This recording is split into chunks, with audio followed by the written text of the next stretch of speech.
Well, good afternoon, ladies and gentlemen, and welcome to this wonderful occasion. And to start today's ceremony, the University of Newcastle respectfully acknowledges the traditional custodians, the Pambalong clan of the Awabakal people, on whose traditional land this campus of the University of Newcastle is located. Well, today is a very proud moment, not only for our graduates who are celebrating a significant milestone in their academic journeys, but also for their family and friends who've travelled with them during these years of hard work. Today, those sitting before us are the new generation of communication professionals, IT specialists, illustrators and designers. They bring with them not only knowledge, but a fresh and vibrant enthusiasm to tackle the many problems yet to be solved in our often troubled world. Quite simply, ladies and gentlemen, they bring us new hope. I've no doubt that each of them will pursue their careers with commitment and dedication, and will read of their accomplishments in the years to come. When asked where they completed their qualifications, I'm sure they will speak proudly of their lecturers and tutors from the University of Newcastle. And I don't have to convince you that the University of Newcastle produces outstanding graduates. The university's alumni network of more than 100,000 graduates boasts a roll call that includes High Court judges, government and business leaders, eminent academics and sporting and media identities. Olympic gold-winning Paralympian Heath Francis, comedian and broadcaster John Doyle, Singapore's Minister of Health Dr Kwa Boon Wan, and Australia's Ambassador and Permanent Representative to the United Nations Mr Gary Quinlan are but a few. I'm sure in the years to come another Chancellor will stand on this stage mentioning your name and all that you've achieved in your career. With more than 30,000 students, the University of Newcastle is not just located here at Callaghan. There are campuses on the Central Coast, in Port Macquarie and in Singapore, as well as teaching partners in Hong Kong and online delivery through our gradschool.com business. In 2009, we officially opened our Sydney CBD presence, and exciting plans are underway to establish an increased university presence in the Newcastle CBD. One of the clearest indicators of a university success is the calibre of its students and graduates. And each year our students make their mark on the regional, national and international stages. In 2009, one of our students secured a major win, sharing first place in a global wind energy competition in Denmark. Another was awarded the Prime Minister's Australia-Asia Endeavour Award, and 286 students represented the university at the 2009 Eastern University Games with great success. And you will all remember the wonderful film Happy Feet, which won the Oscar for the Best Animated Feature Film in 2007. And you'll be interested to know that 3 of our Faculty of Science and IT graduates were part of the production of this successful film. And that Jerry Collins, the ABC Olympic sports journalist, is a graduate of our university. And Ilang Pinata, who graduated with first-class honours in information technology and now holds the position of Associate in Treasury and Market Risk at one of the leading banks in Singapore, and he's 23 years of age. And today we have with us a group of 40 or so who are graduates of ours who went to the Beijing Olympics and were the cadet journalists who worked there so successfully. And indeed, one of their number, you'll see later, is a winner of the University Medal, and we're so proud of them.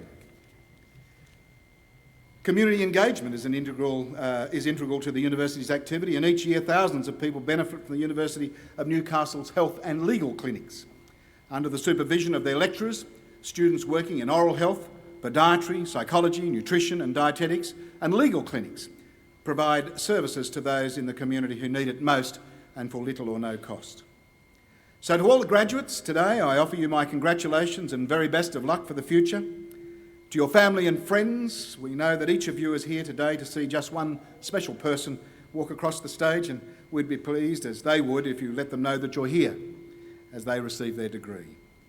So now I call on Professor Mike Calford, Deputy Vice-Chancellor Research, to present the Research Higher Degree graduates from the Faculty of Science and Information Technology.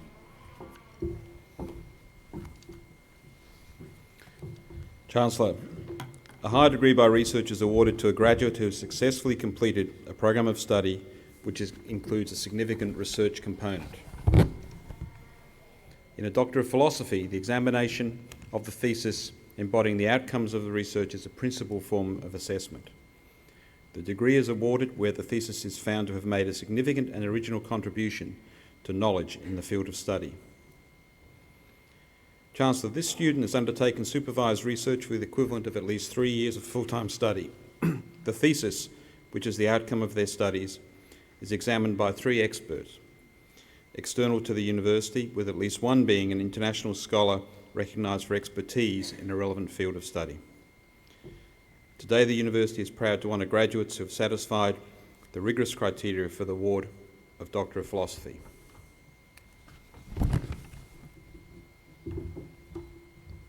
Chancellor, I present to you Francis Xavier Bang Bang Siswanto, who holds a bachelor degree in communications from Diponegoro University, Samarang in Indonesia, and a Master of Communication from the University of Indonesia for the degree of Doctor of Philosophy. Dr. Siswanto's thesis is entitled The Australia-Indonesia Relations, a study of the opinion among Indonesian residents in Australia about Australia-Indonesia relations. Chancellor, Dr. Siswanto.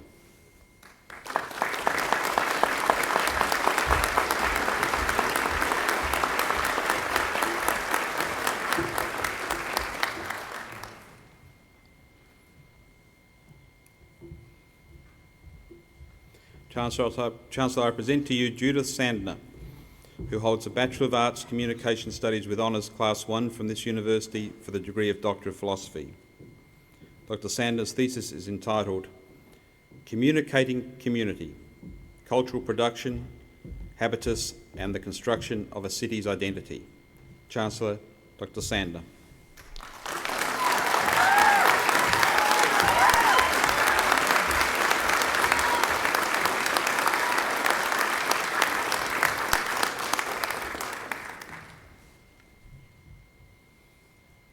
Chancellor, that concludes the presentation of Research Higher Degree Awards. Chancellor, a professional doctorate is awarded to a graduate who has successfully completed a program of study which includes both coursework and research components. The degree is awarded on the basis of performance, not only in a research thesis, but also in related coursework. The graduates have developed in-depth analytical and critical self-reflective skills which are beyond the master's level. These students have undertaken the equivalent of at least 3 years of full-time study. Today, the university is proud to honour a graduate who has satisfied the rigorous criteria for the award of a professional doctorate. Chancellor, I present to you a graduate for the degree Doctor of Business Administration, Paul Baldy. Dr. Baldy's thesis is entitled Demand-Side Pressure for Green Buildings, the Case of Financial Institutions in Hong Kong. Chancellor, Dr. Baldy.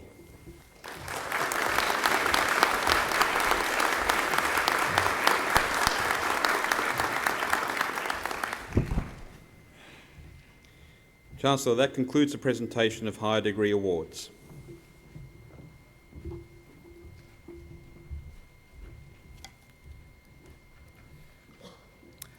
I now call upon the Vice-Chancellor, Professor Nick Saunders, to introduce today's occasional speaker.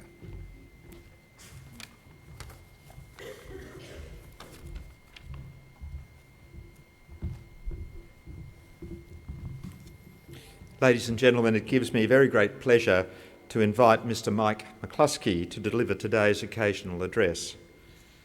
Mr. McCluskey is a highly respected person for his contributions to the Australian radio industry, and at the moment he is the New South Wales State Director of the Australian Broadcasting Corporation and Head of Corporate Social Responsibility. Mr. McCluskey holds a Bachelor of Science degree from the University of New South Wales and a Diploma of Management from Torrens Valley TAFE. He's just completed researching the perceptions of cultural change in Bhutan since that country had introduced into it large-scale global media. And these studies are part of a PhD that he's undertaking at this university. Mr. McCluskey joined the ABC in Tasmania as a rural reporter in the 1980s. This was followed by stints as a journalist, radio producer and presenter at regional radio stations across Australia. He then moved into management roles and was the station manager at a number of ABC radio stations in New South Wales, including ABC Sydney 702, before spending 10 years as the local radio manager at ABC Newcastle. In 2007, he was the team leader and station manager during the ABC Radio's Newcastle's Walkley Award-winning coverage of the June storms.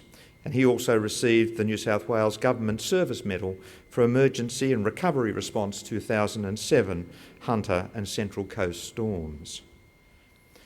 Mr McCluskey's current role as New South Wales State Director includes community liaison to ensure that the ABC's objectives are meeting community and audience needs and interests across the state, and he also works to ensure that the ABC's performance socially and environmentally is improving across all aspects of the ABC's business nationally. We are honoured to have such a highly respected journalist and manager with us today. Ladies and gentlemen, would you please join with me in warmly welcoming Mr Mike McCluskey to deliver today's occasional address.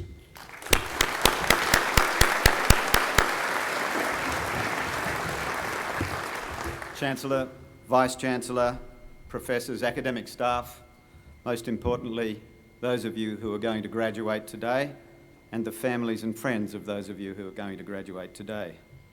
This is a real milestone event in your life. And there are many, many milestones that you'll have to come. And one of the, I guess, objectives of my talk today is to talk a little bit about some of those milestones. Anecdotes of careers are often how you start these talks, and I thought I wouldn't disillusion you at this moment. And I'll give you a little anecdote of a milestone in my career that is best forgotten, but I'll tell you about anyway. And this was when I was manager of the ABC station in Lismore, and we had, in those days, we used to read the news, and the journalists would compile the news and bring it into you, ready to read.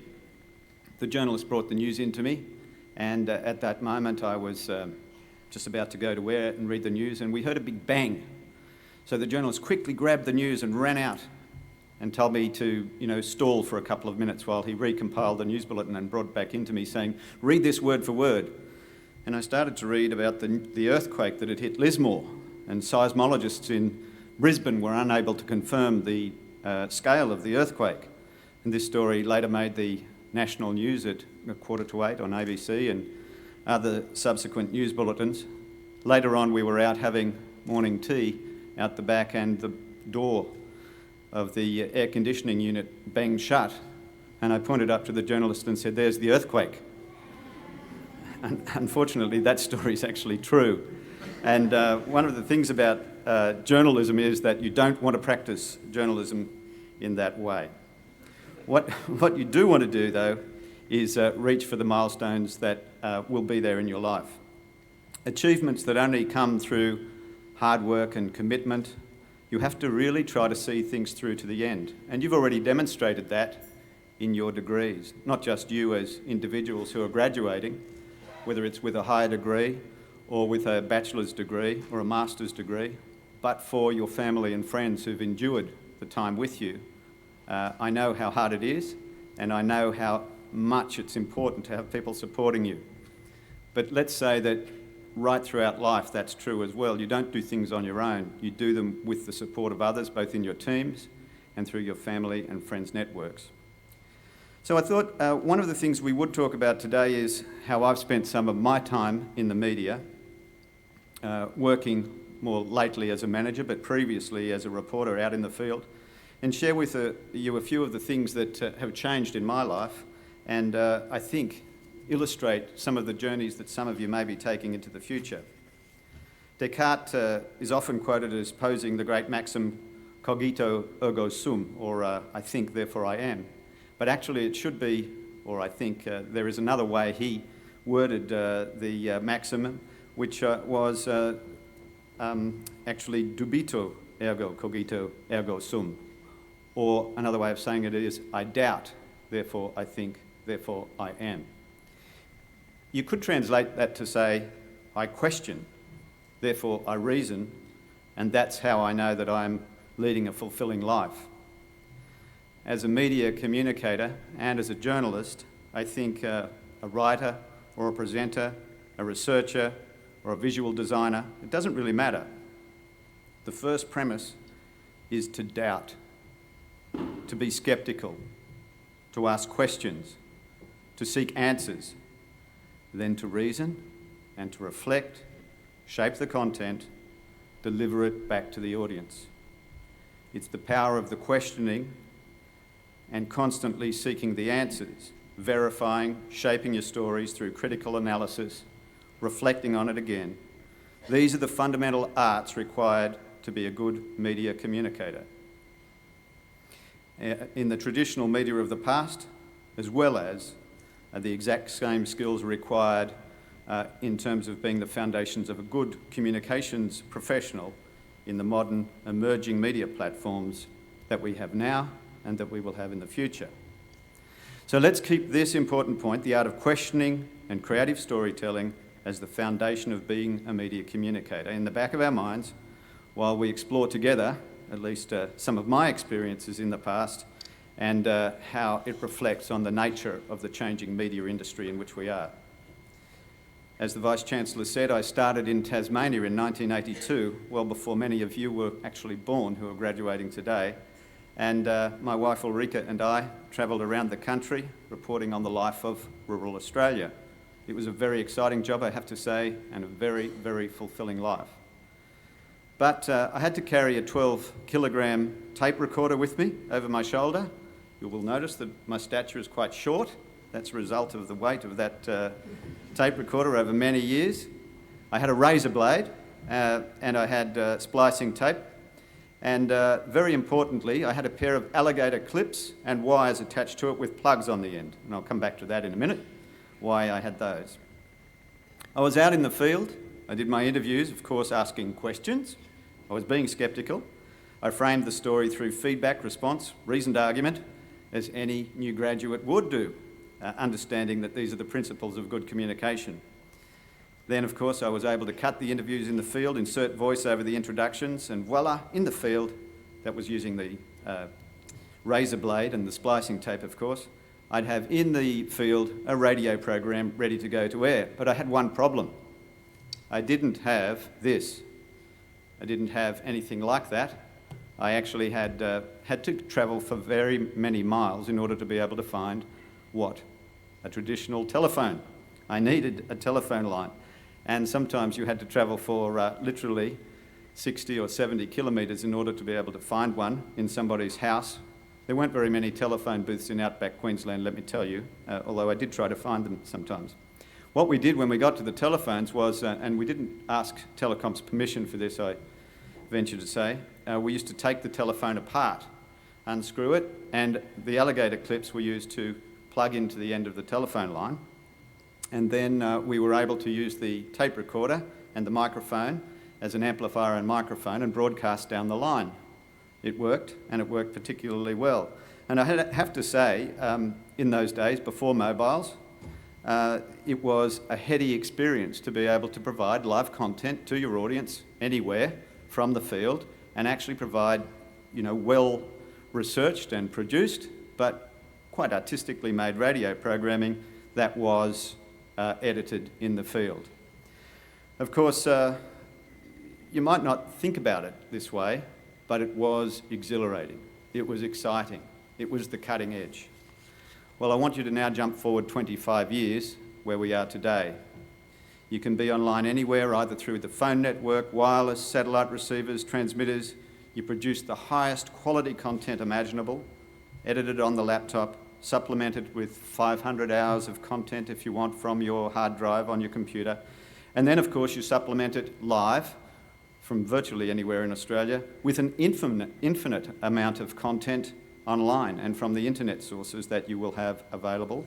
The archive is just unbelievably unable to be imagined in terms of internet content.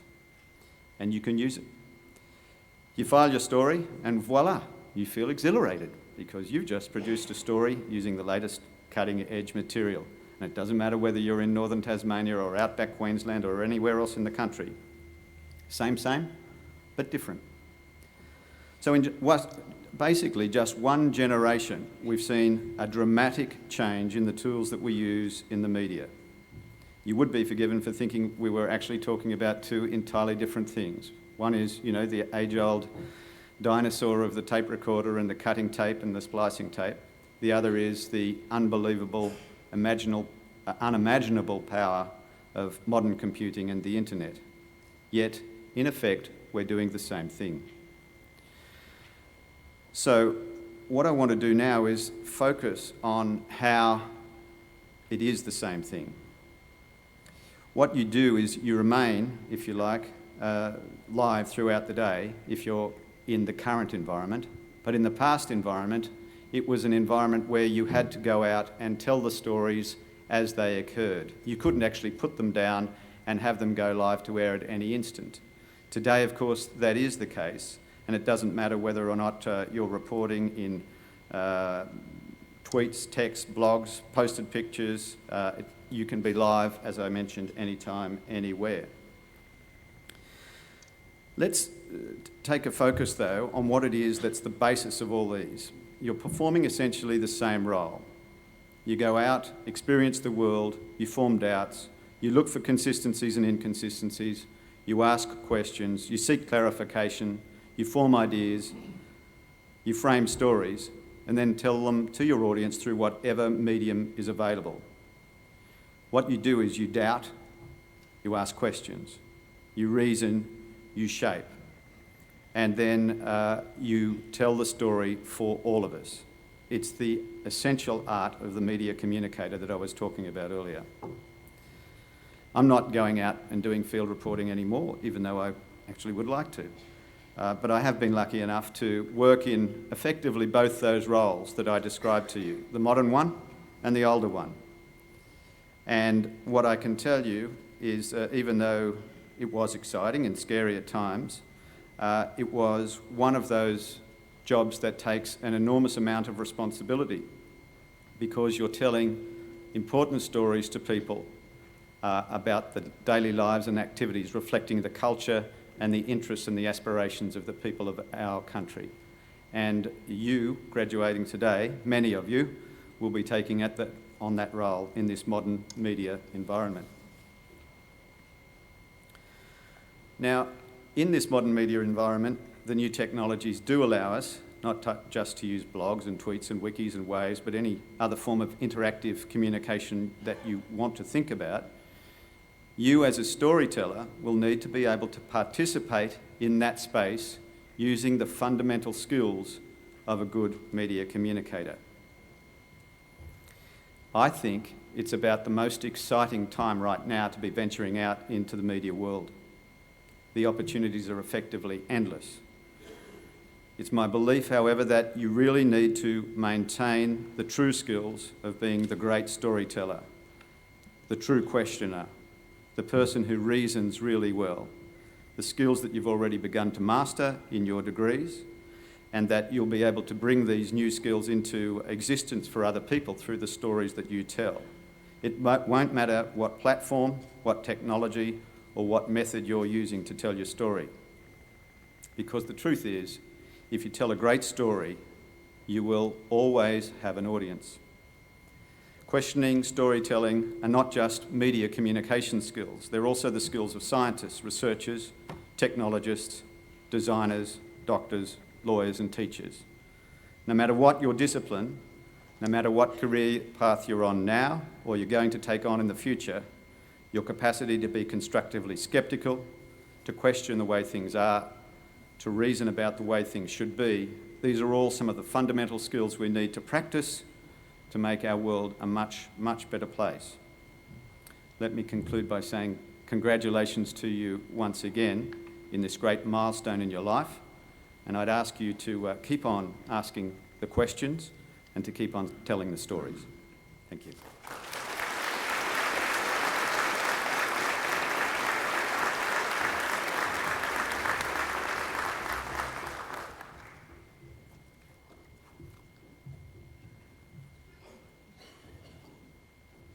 Well, thank you very much, Mr. McCluskey, for your address, and I'm sure that the graduates will be further inspired by your words and certainly look at your career and hope that they can achieve even a part of all that you've achieved and continue to achieve.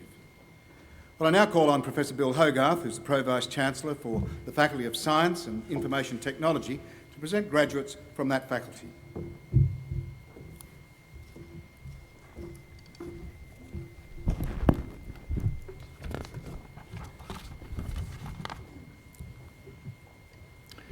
Chancellor, I present to you graduates who have satisfied the requirements of a postgraduate award. These awards are studied primarily by coursework. Master of Advanced Information Technology, Young Chen.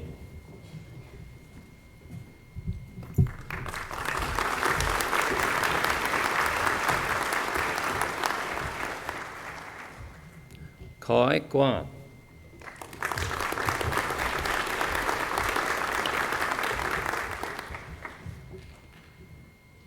Lu Ji Yang.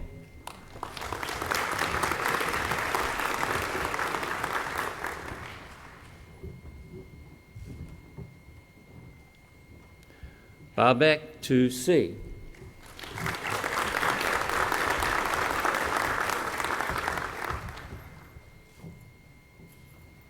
Zi Zhang.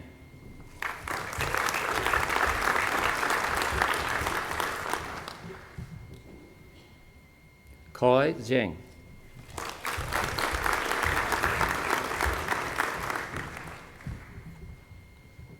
Master of Digital Media, Hanning Cheng.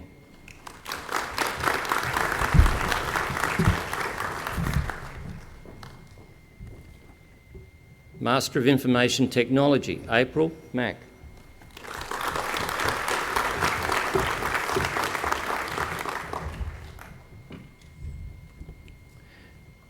Chancellor, that concludes the presentation of postgraduate awards in the Faculty of Science and Information Technology. Chancellor, I now present to you graduates receiving a bachelor's degree in the Faculty of Science and Information Technology. Bachelor of Communication with Honours Class 1, Rihanna Thurston.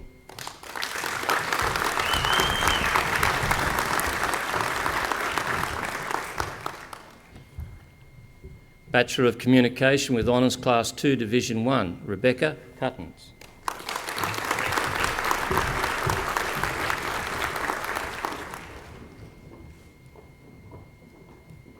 Bachelor of Communication, Elizabeth Anderson.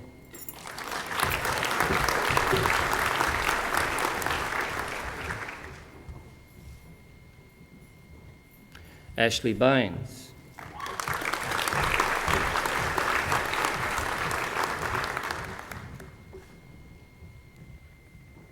Alex Barnett.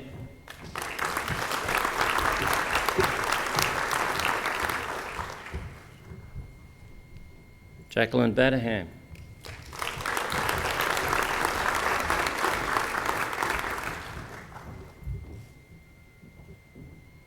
Alexander Bird.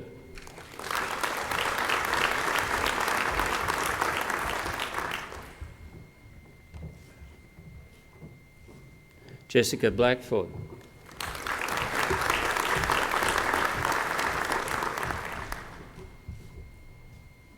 Jacqueline Bowler.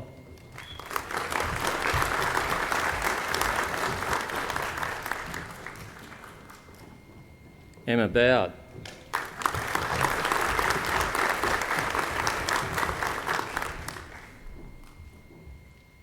Brianna Bowles.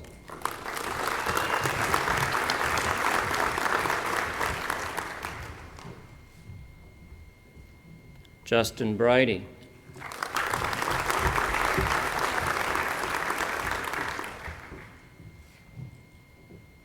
Madeline Briggs.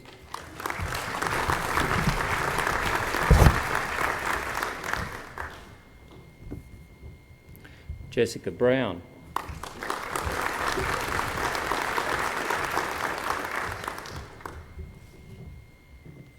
Shana Bull.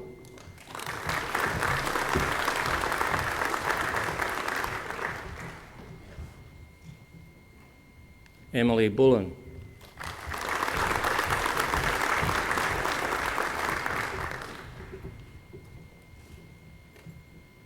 Hayden Calderwood.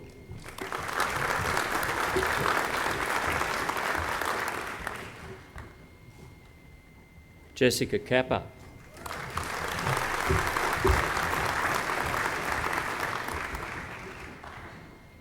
Jessica Carr.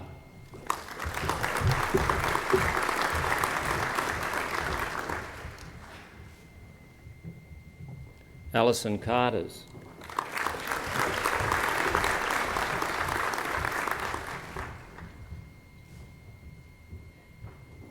Brianna Chillingworth.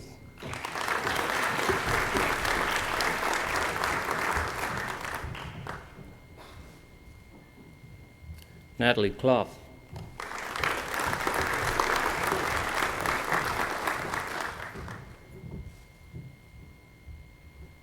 Lucas Coleman.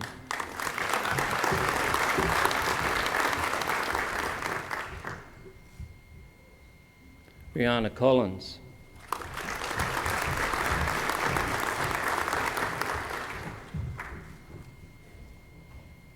Benjamin Connolly.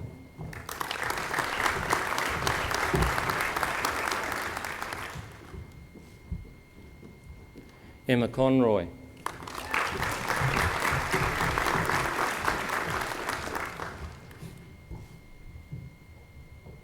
Natalie Craig.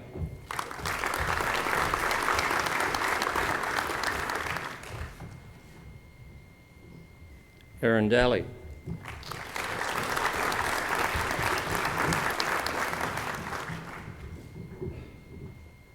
Samuel Dowra.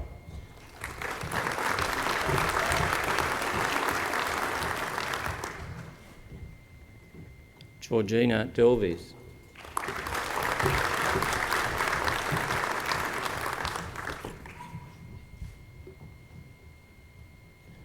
Gemma De Kitterin.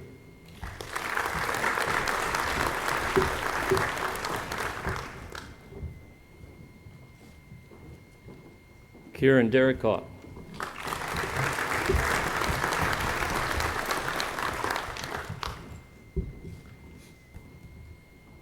Rachel Drain.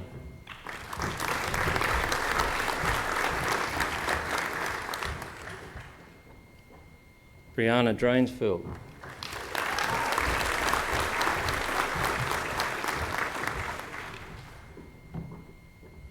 Evan Drinkwater.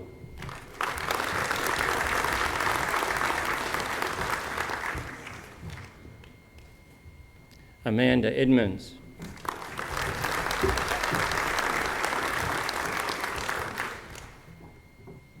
Veronica England.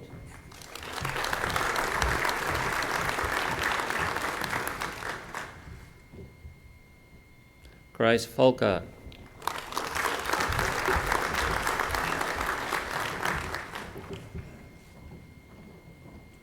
Rosemary French.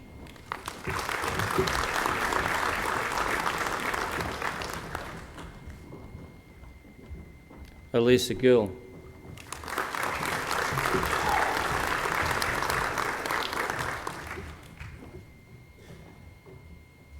Erica Graham.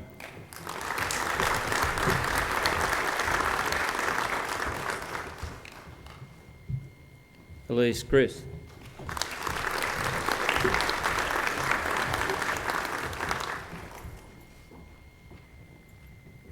Lauren Hall.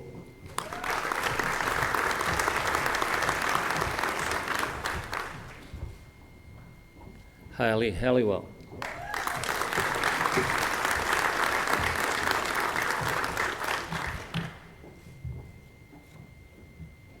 Marie Hancock.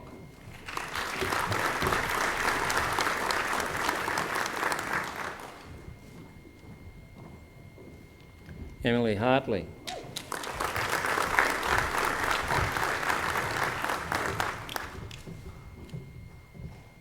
Laura Horry.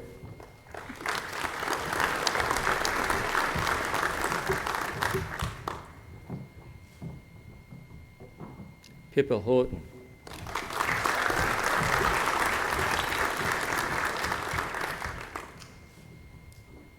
Eleanor Hayes.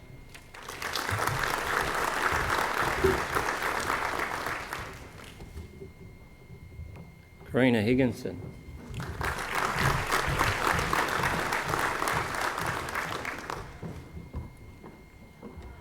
Luke Hislop.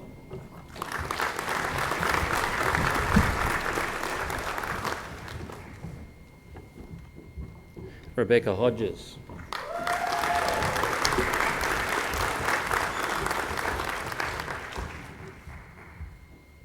Michelle Hogan.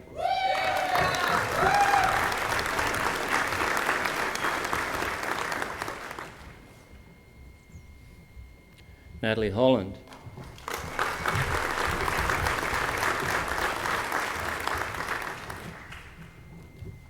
Lucy Hutton.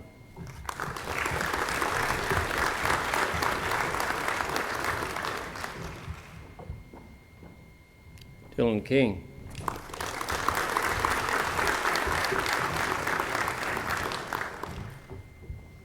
Natalie Latham.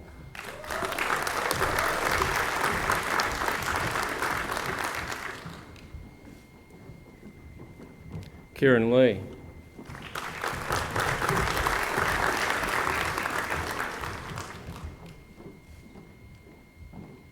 Brooke Lees.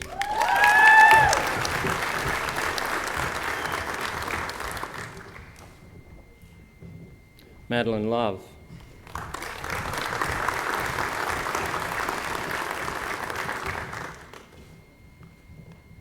Megan Lowe.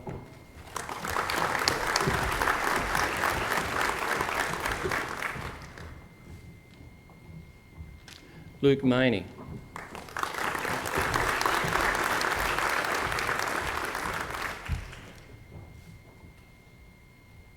Ashley McIntyre.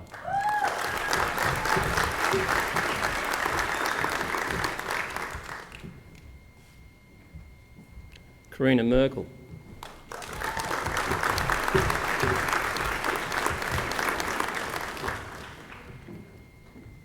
Talia Moffat.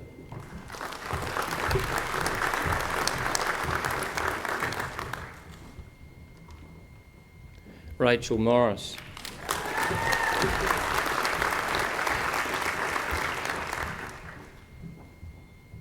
Emma Murphy.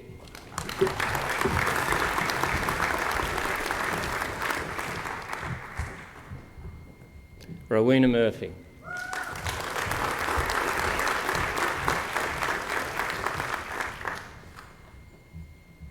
Mitchell Neems.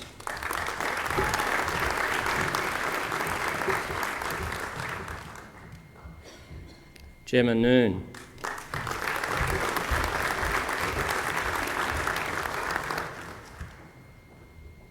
Jessica Norgard.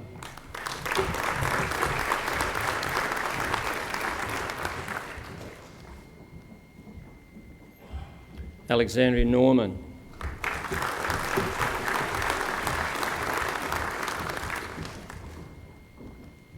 Freya Norman.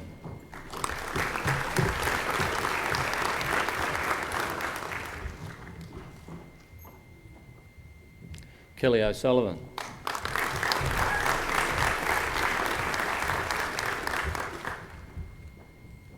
Christopher Paler.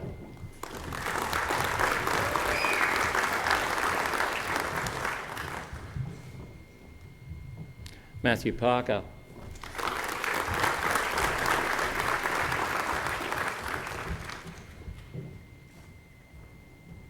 Sam Parkinson.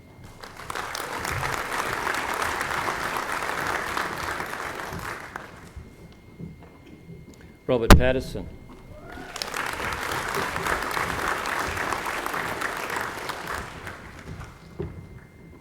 Sally Pritchard.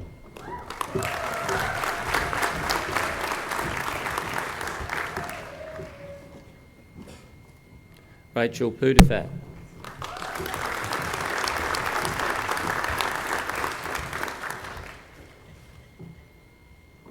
Lauren Riddle.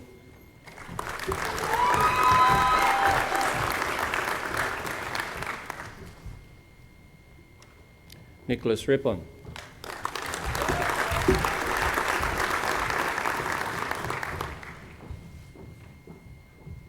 Erin Salmon.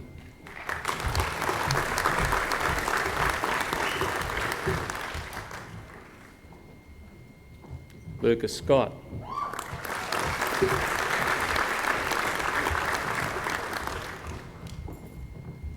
Nicole Short.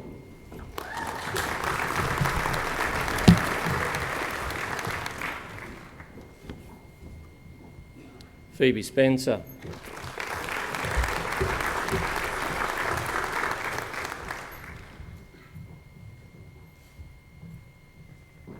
Natasha Squarey.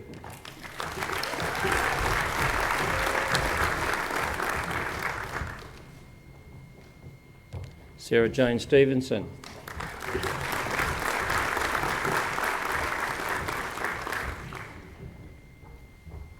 Thomas Stott.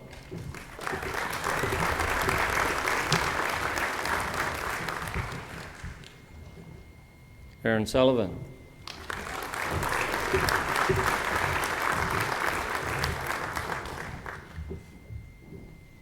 Jacqueline Sutton.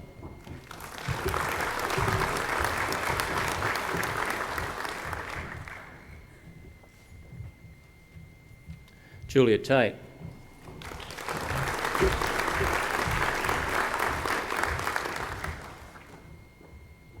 Felicity Threadgate.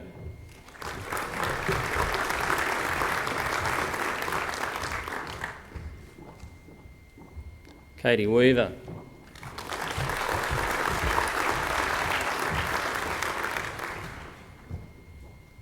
Kimberly Williams.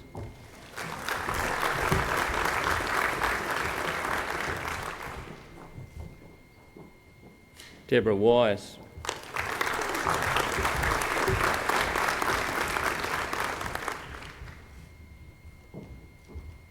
Brendan Wolfe.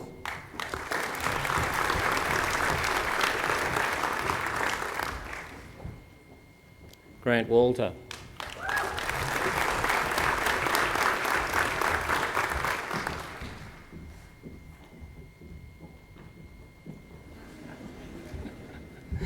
C.U. Wong.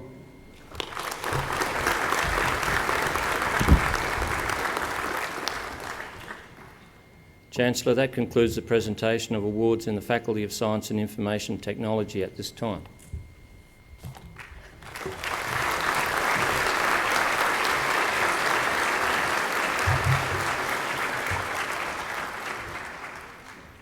Well, now, ladies and gentlemen, we'll enjoy a musical interlude performed by Bridget Hall from the School of Drama, Fine Art and Music, incorporating the Conservatorium. And Bridget will be performing a solo, Partita in B minor, and music by J.S. Bach.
We'll now again call on Professor Bill Hogarth, who's the Pro-Vice-Chancellor for the Faculty of Science and Information Technology, to continue the presentation of graduates from that faculty.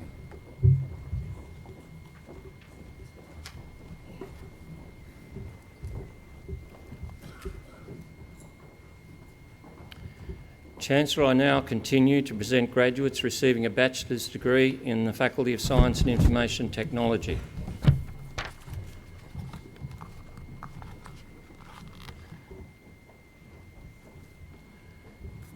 Bachelor of Information Technology Honours with Honours Class 2, Division 1, Joshua Castillo.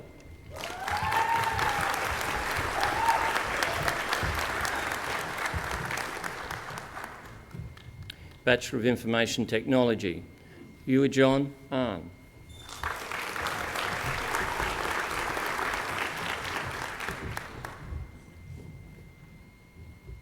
Nathan Berger.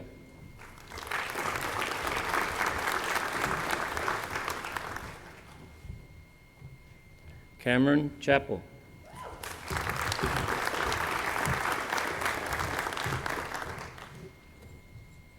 Mew Day.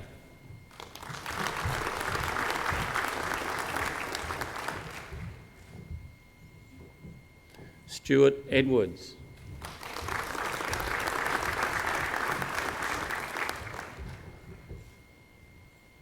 Nicholas Goodwin.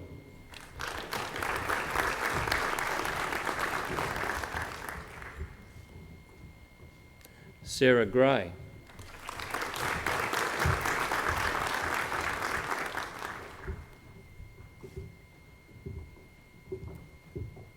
Michael Heady.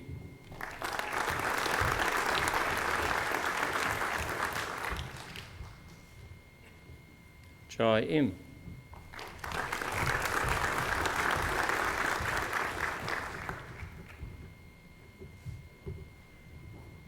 Brian Kelly.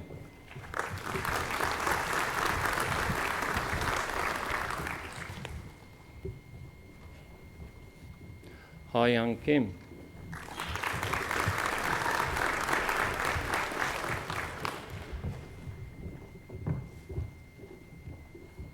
Jason Kinnear.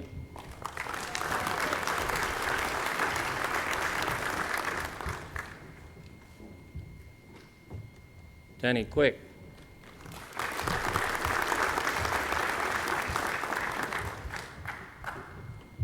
Christopher Landenberger.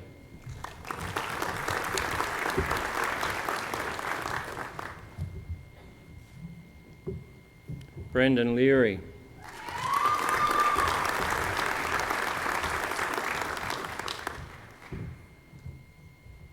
Gil Lee.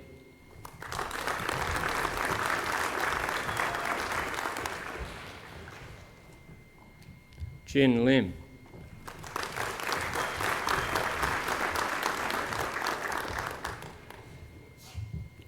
Andrew Luton.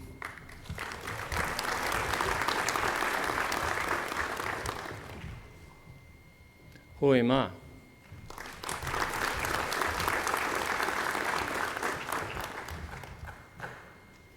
Brock Martin.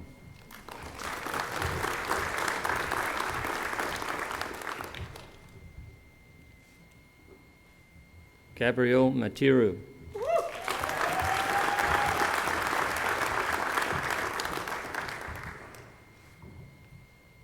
Kathleen McCrabb.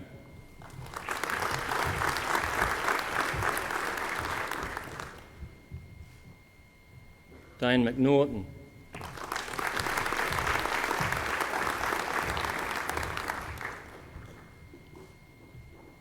Galian Myers.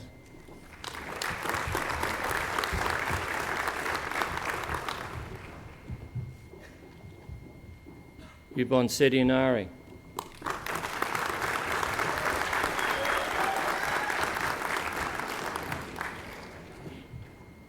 Mitchell Neal.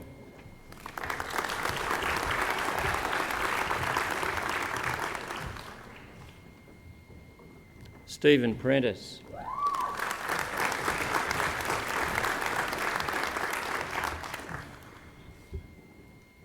Ari Foe.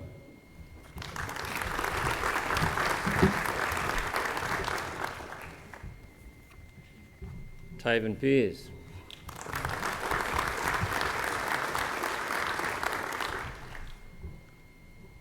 Christopher Southall.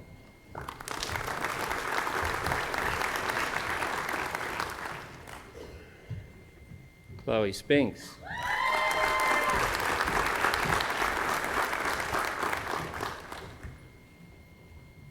Jodie Thornton.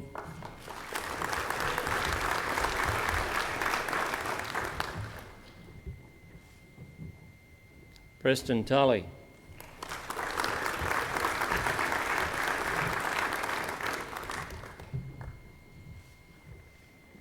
Clea Uring Thomas.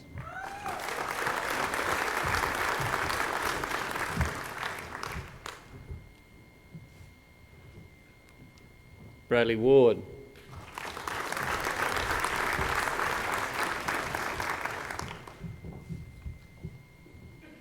Kyle Wilson.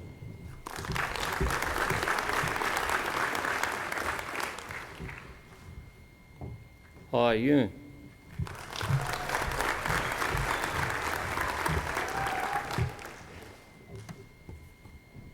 Mark Zaccaro.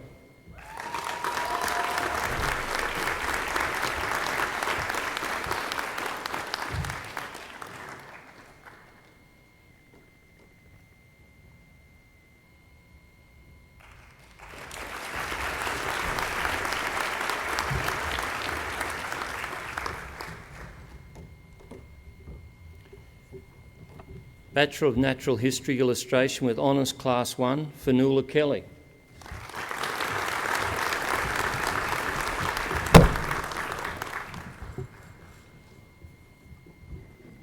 Bachelor of Natural History Illustration, Alison Babbage.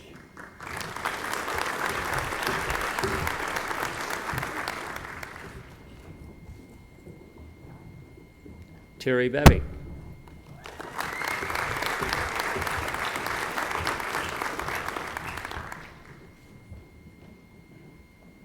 Amanda Crockett.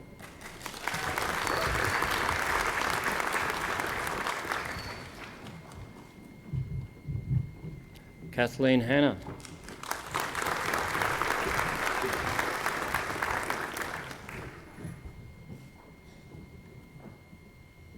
Timothy Owers.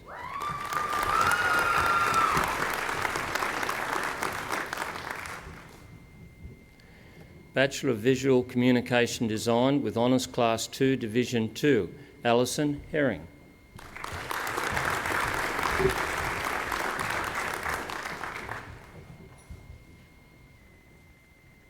Bachelor of Visual Communication Design, Melissa Bartlett.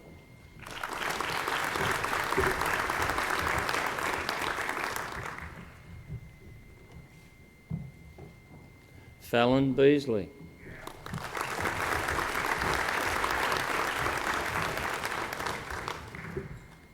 Mitchell Berrigan.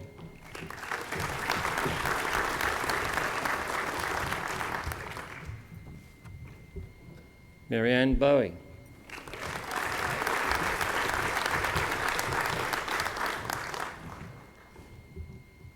Zoe Bowman.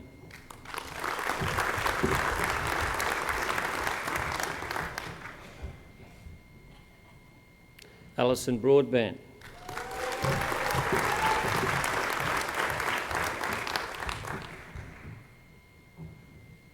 Erica Broadbent.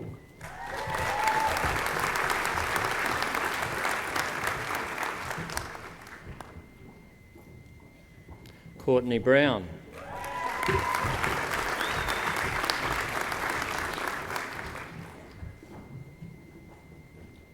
Jessica Burden.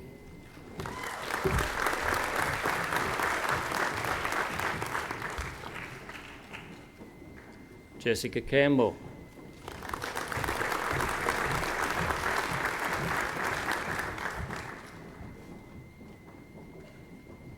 Hayley Clark.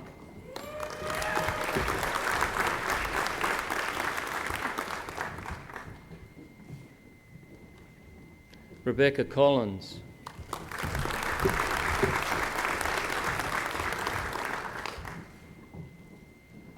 Sarah Coleman.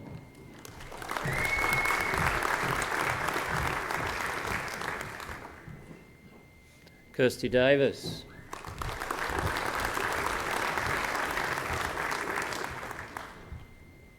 Paul Day.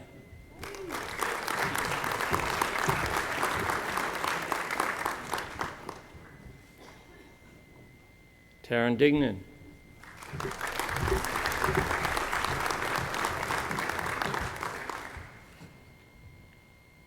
Laura Deneen.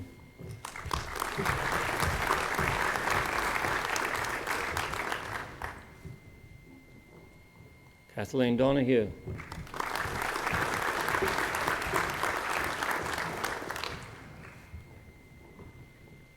Harley Fender-Jones. Oh, sorry, Angela Jeebles.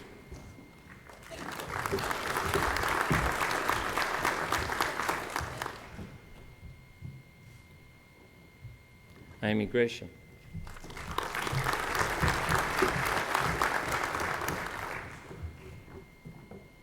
Candice Hackenberg.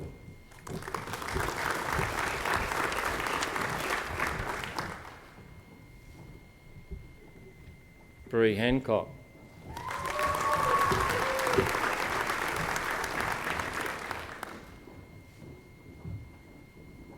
Genevieve Hancock.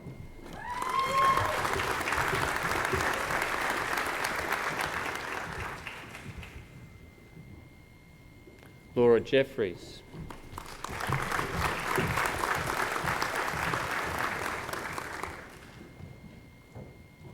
Kristen Carlson.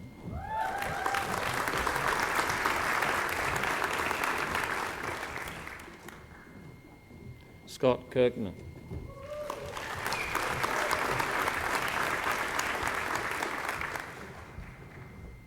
Teresa Linsdell.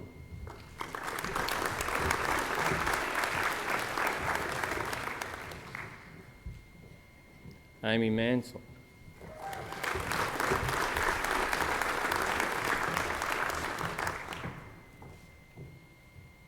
Amy Martin.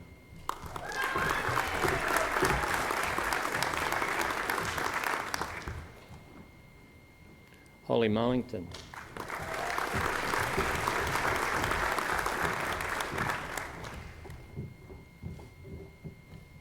Amanda Newell.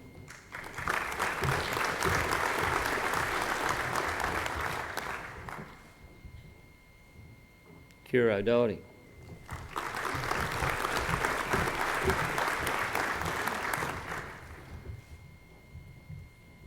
Sarah Palmer.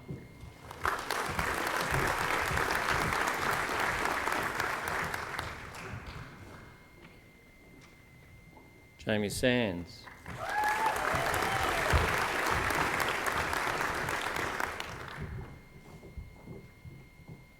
Dallas Singer.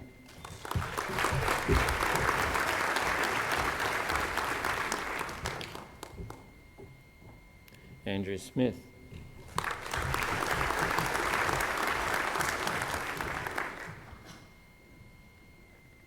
Christopher Stone Street.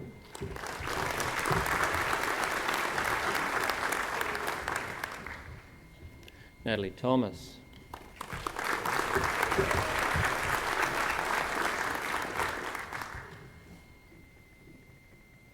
Megan Wilson.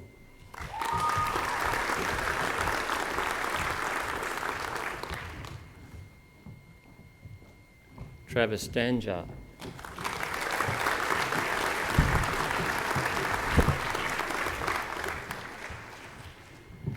Chancellor, a University Medal may be awarded to a candidate who has displayed exceptional academic ability.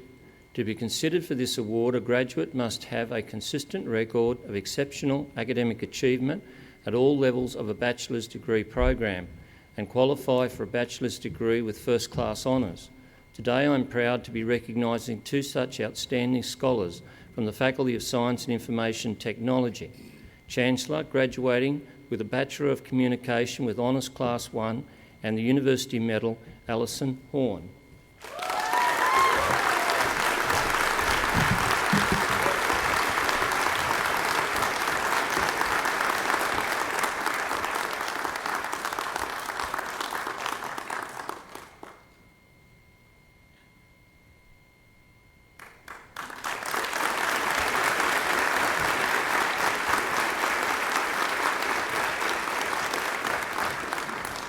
Chancellor graduating with a Bachelor of Natural History Illustration with Honours Class 1 and University Medal, Bernadette Drapsch.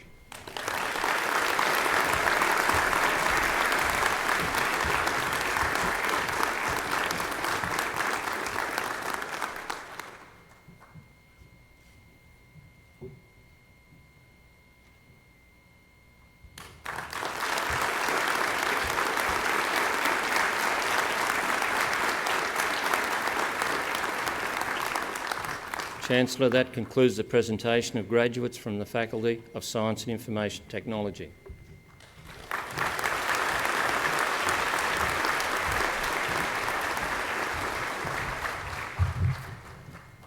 Well, now I have very great pleasure in inviting Miss Alison Horn to speak on behalf of the graduates.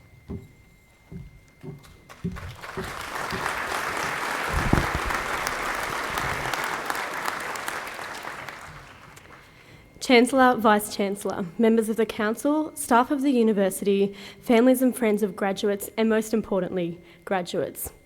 We come together today to mark making it through university. It's a turning point in our lives, marking years of hard work as we now look to the future. But the path to this graduation hasn't always been easy. There's been the late night study sessions in the AIC, years spent juggling timetables and workloads outside of university, the lectures, the tutorials. Some of you may have even managed to find that elusive university car spot. And what university experience would be complete without the odd Wednesday student night out? We can all attest to these life-enriching experiences, but these events have taught us about patience, organisation, stamina and time management. These attributes we will carry throughout our lives. When you walk across this stage to accept your degree, you're taking away much more than just a piece of paper, because at this university, our learning experience hasn't just been confined to the classroom. We've been offered opportunities beyond our wildest dreams. In 2008, myself, along with others graduating here today, were offered the opportunity to work as journalists at the Beijing Olympic Games and Paralympic Games. We spent nearly 3 months in China, studying, working, learning at the world's biggest event and in the global spotlight. This opportunity and many others would not have been possible without the teachers and executives at the University of Newcastle. The staff here are more than just figureheads. They've encouraged us to pursue our dreams and challenge our thoughts. They've opened our minds to possibilities that we didn't even know existed. They've been there inside and outside the classroom, often in their own time, willing and enthusiastic to help us achieve. They've pushed me and encouraged me to fulfil my dreams of becoming a journalist with the ABC. We leave here honoured and proud to have been under your guidance and benefited from your wisdom. Thanks must also be offered to our families and friends who have lent us support, encouragement, love and occasionally money on this journey. We hope to continue to make you proud and we are glad you join us today. But perhaps the most defining memory of our time at university is our student experience. It's of the friendships that we've built while we've been here. And there's been times when only the support of our friends kept us going, from proofreading that essay for the 5th time to coffee dates and visits to Pinkies. You've been there when we needed that support, when we needed that break, when we needed a night out. Today we celebrate these friendships and we congratulate each other on our achievements. It's safe to say that the friendships will not finish here. And so now the day is upon us. You have your degree in front of you, so take forward this legacy that you've learnt through the University of Newcastle. Community, aspiration, hard work. You'll continue to face new challenges, whether in looking for work or tackling further studies. But being here today, the fact that you have made it, means that you're ready to face these new challenges and expand your horizons. Congratulations, graduates. May you enjoy the journey ahead of you.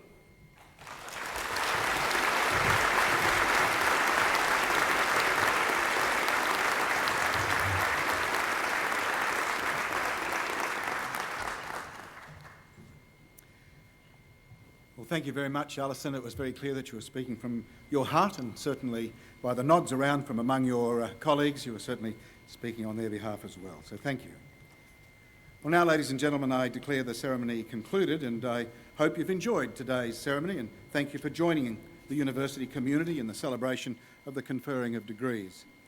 Refreshments will be available after the ceremony in the Brennan Room located in the Shortland building. So thank you again for joining us this afternoon for this ceremony.